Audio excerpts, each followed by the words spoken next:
What if a football club spent a decade and millions of euros planning the perfect stadium, only to watch it collapse overnight? That's exactly what happened to AS Roma in 2021. But here's the twist, they're trying again, and this time, the stakes are even higher. After sharing the Stadio Olimpico with bitter rivals Lazio for over 70 years, Roma is desperate for a home to call their own. But in Rome, building a stadium isn't just about football. It's a battle against history, politics, and furious locals fighting back. Just weeks ago, angry residents blocked the construction site. Death threats forced the club's CEO to flee Rome with police protection. Legal problems multiply every week. Behind all of this lurks the ghost of Tor di Valle, Roma's previous stadium project that collapsed in 2021 after 9 years of planning and a massive corruption scandal. Now, Roma has a new plan, a €1 billion, 62,000-seat stadium in Pietralata, designed by the architects behind Wembley Stadium. The project aims for completion by 2027, in time for the club's centenary. But can they really make it happen? With protests, death threats, and the curse of past failures haunting every decision. The dream is huge, but the obstacles are even bigger. This isn't just a stadium, it's a battle for the soul of AS Roma, and the fight is only just beginning.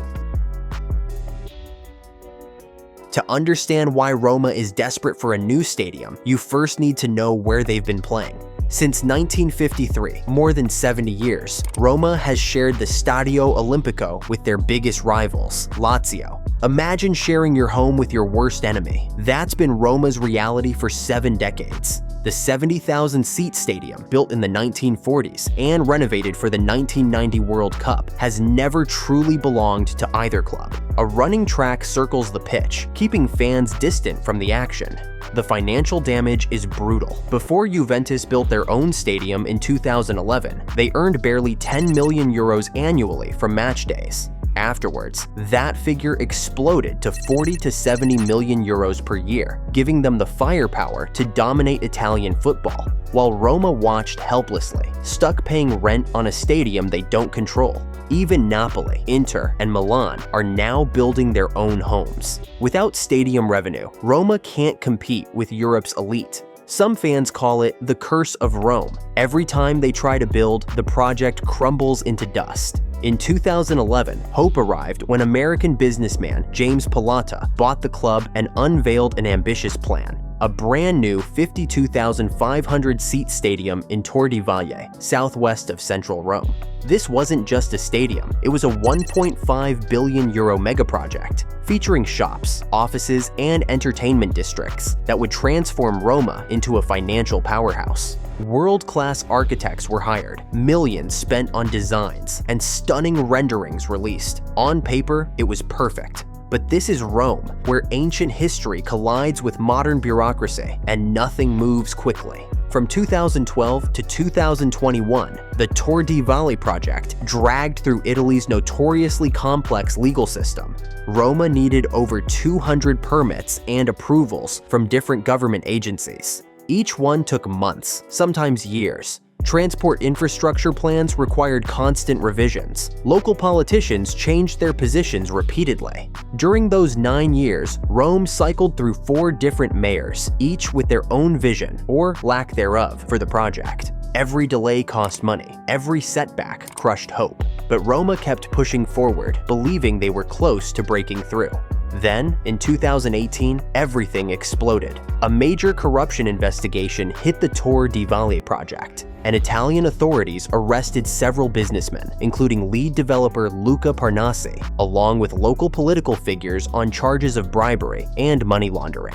The inquiry uncovered attempts to manipulate planning approvals and secure inflated construction contracts through private deals. The fallout was catastrophic. The entire project froze overnight, legal battles dragged on for years, and public trust vanished into thin air. By February 2021, it was over. After 9 years of fighting and millions burned on plans and permits, Roma officially abandoned the Tor di Valle project. The official statement blamed technical and political complications, but everyone knew the corruption scandal had poisoned everything. But in 2020, a new savior emerged. American businessman Dan Friedkin bought Roma and immediately refused to repeat the same mistakes. He scrapped Tor di Valle entirely and chose Pietralata, a working-class district in northeastern Rome, near the city's main high-speed rail hub, Tiburtina. This was smarter, fewer ownership complications, better transport connections, and crucially, the new mayor Roberto Gualtieri openly supported it, finally giving Roma political backing instead of resistance.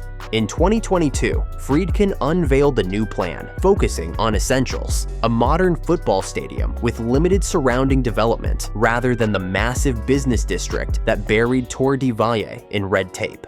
The path forward wouldn't be smooth, challenges and obstacles still lay ahead, but for the first time in years, Roma had a real chance at building their dream home. So what exactly would this new stadium look like, and why has it captured the imagination of Roma fans worldwide? When Roma hired Probuilds, the world's best stadium architects, they had one instruction: build a modern coliseum. Not a copy, but something that captures the spirit of Rome's ancient masterpiece while using 21st century innovation. What they designed is breathtaking. The stadium will sit on elevated ground in Pietralata, visible across Rome like a glowing monument. The exterior features dramatic vertical fins wrapping the entire oval structure, sleek panels that shift with sunlight and shadow. But the real magic happens at night. The entire facade becomes a giant LED canvas, capable of bathing the city in Roma's red and gold on match nights, or creating massive light shows for special events. Inside, everything is designed for one purpose: atmosphere. The stadium holds 62,000 fans, expandable to 65,000 for major events, making it one of Italy's largest club venues. But size isn't what makes it special. Unlike the Olympico with its distant running track, this stadium wraps tightly around the pitch. Steep stands rise sharply from the touchline, putting fans practically on top of the action. No pillars, no obstructed views, no dead space, just pure, concentrated intensity. The centerpiece is the Curva Sud, a monstrous single-tier stand holding 14,000 screaming fans. This will be one of Europe's largest continuous stands, rivaling Dortmund's legendary Yellow Wall.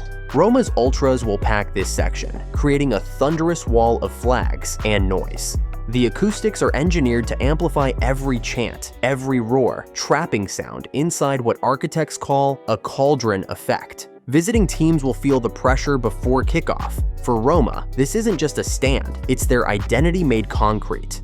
The roof is equally impressive, a lightweight membrane structure that floods the stadium with natural light while keeping fans dry. Massive solar panels embedded across the surface generate clean energy, enough to power the stadium and feed surplus electricity back into Rome's grid. Accessibility sets this stadium apart from Italy's aging venues. Wheelchair spaces are distributed throughout, not hidden in corners. Wide ramps and elevators connect every level. Sensory rooms provide quiet refuges for fans with autism, a rarity in Italian football. Premium hospitality exists but doesn't dominate. Only 15 to 20% of seats are luxury boxes, preserving the working-class atmosphere that defines European football culture. Beyond the stadium itself, Pietralata transforms into a living district with an outdoor amphitheater for concerts, sports courts, and an esports arena, ensuring the area thrives daily, not just on match days. Transport infrastructure tackles Rome's biggest challenge through underground tunnels inspired by ancient Roman engineering, connecting directly to Tiburtina station and metro lines, with carefully mapped pedestrian flows to prevent gridlock. Probuilds calls this one of the most recognizable stadiums in world football, and they're right. The LED facade, towering Curva Sud, and integrated transport grid push every boundary. This isn't just Roma's new home, it's a statement. Rome, the city that invented stadium architecture 2,000 years ago, can still build something magnificent. But magnificent designs mean nothing without construction, and that's where Roma's real nightmare began. When Roma announced the Pietralata project in July 2022, Mayor Gualtieri promised construction would start in 2024 with inauguration in 2027 for the club's centenary. It's now late 2025. Not a single brick has been laid. The question isn't why Roma wants a stadium, it's why they still can't build one. The First War erupted before anyone could lift a shovel. In May 2025, approximately 100 angry residents blocked the construction site, physically preventing surveyors from entering. Police intervened, but workers retreated rather than face the mob. The coalition Yes to the Park, No to the Stadium wasn't protesting football. They were fighting for survival. Pietralata is a working-class neighborhood where families have lived for generations. By September 2024, eviction orders targeted properties, sparking major demonstrations. Banners read, "Save our homes." Their fury is paralyzing the project. Then came the forest that might not exist. Environmental activists discovered 14 hectares of protected woodland with over 800 trees. City officials counter that it's degraded land, claiming the forest designation is merely a project concept, not reality. In July 2025, activists targeted 26 specific trees sheltering protected bats, appealing to the Lazio Regional Court. The court dismissed their suspension request, but appeals continue. Without permission to cut trees, archaeological surveys can't proceed. Without surveys, construction can't start. The bats are holding a billion-euro stadium hostage. Archaeology added another nightmare. In April 2024, excavators discovered a 30-meter ancient Roman cistern directly beneath the proposed northern stand. Italian law mandates construction halts until full investigation. Roma is now considering integrating the 2,000-year-old structure into the stadium design as a tourist attraction. But the site is also contaminated with illegal structures and mountains of garbage from a scrapyard that operated there for 20 years. But the darkest shadow isn't bureaucracy, it's crime. In August 2025, Rome police arrested 2 Roma Ultras running a cocaine operation inside the Curva Sud at Stadio Olimpico, dealing drugs during matches. 4 months earlier, in April 2025, 6 more Curva Sud members from the Gruppo Quadraro were arrested for selling cocaine in stadium toilets. This isn't a one-time scandal, it's systematic criminal activity inside Roma's current home. Across Italy, ultras groups have documented mafia connections. Milan's Curva Sud leader, Luca Lucci, was arrested in December 2024 for trafficking over 2 tons of drugs with the 'Ndrangheta mafia. Lazio's ultra boss Daniele Piscitelli was murdered in a 2019 mafia hit, part of a network involving the Neapolitan Camorra. Construction firms know this reality, which is why many refuse to bid on Pietralata. The terrifying question, will Pietralata become another criminal empire's playground? Political chaos keeps accelerating. In September 2024, CEO Lina Suluku resigned after ultras sent death threats over firing manager Daniele De Rossi. She required police protection to leave Rome. The Curva Sud boycotted matches for 30 minutes, displaying banners mocking Friedkin's absence. Her resignation delayed the final project submission by months. City councilors accuse Mayor Gualtieri of secret deals with the Friedkins.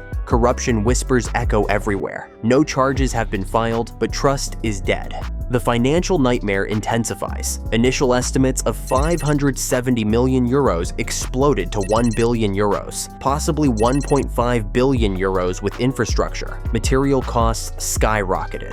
The Friedkin Group has poured over $1 billion into Roma and bought Everton FC in 2024. Fans fear he's stretched too thin, managing 2 clubs needing new stadiums. Time is weaponized now. In August 2025, Roma extended their Stadio Olimpico lease through the 2027-28 season, admitting the centenary dream is dead.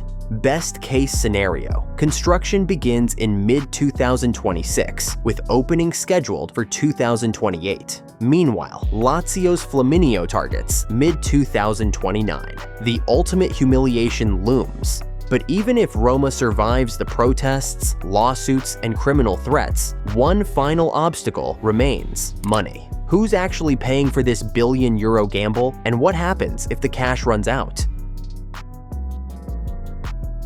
Roma claims the stadium will be fully privately financed. It sounds simple. The Friedkin Group pays, Roma builds, everyone wins. But follow the money trail, and the reality is far more dangerous. The construction involves two major American banks, Bank of America and JP Morgan. These aren't charities. They're lending hundreds of millions at interest rates that could cripple Roma if revenues fall short. Since purchasing Roma in August 2020, the Friedkin family has already invested approximately 1 billion euros into the club, including 317 million euros in direct loans to cover financial needs. The Friedkins are bleeding cash, and the stadium is supposed to stop the hemorrhaging. But what if it makes things worse? The numbers tell a chilling story. Initial estimates stood at 528 million euros, but now in 2025, some estimates suggest 1.5 billion euros with infrastructure. The cost has tripled in 3 years, and construction hasn't even started. Roma burns through cash relentlessly. The club posted massive losses in recent seasons, over 100 million euros in 2022 to 2023 alone, though that was actually an improvement from the catastrophic losses the year before. Net debt has climbed to nearly €500 million and keeps rising. The club is drowning in debt before adding stadium loans. If Roma borrows hundreds of millions more for construction, they'll spend the next decade or longer paying it back. The entire financial model depends on one thing: success. Projected annual revenue from the new stadium is around 70 million euros, more than double current matchday income. But this only works if Roma fills 62,000 seats, sells premium boxes, and qualifies for Champions League football consistently. Miss one season and the numbers collapse. Financial fair play adds another trap. Stadium debt counts as expenses. If Roma spends tens of millions annually servicing loans, they'll have less to invest in players, potentially triggering FFP penalties, fines, transfer bans, even exclusion from European competitions. The very competitions they need to afford the stadium. There's also the naming rights gamble. Selling naming rights could generate 300 to 600 million euros over decades, but many fans despise corporate names, seeing it as selling Roma's soul for cash.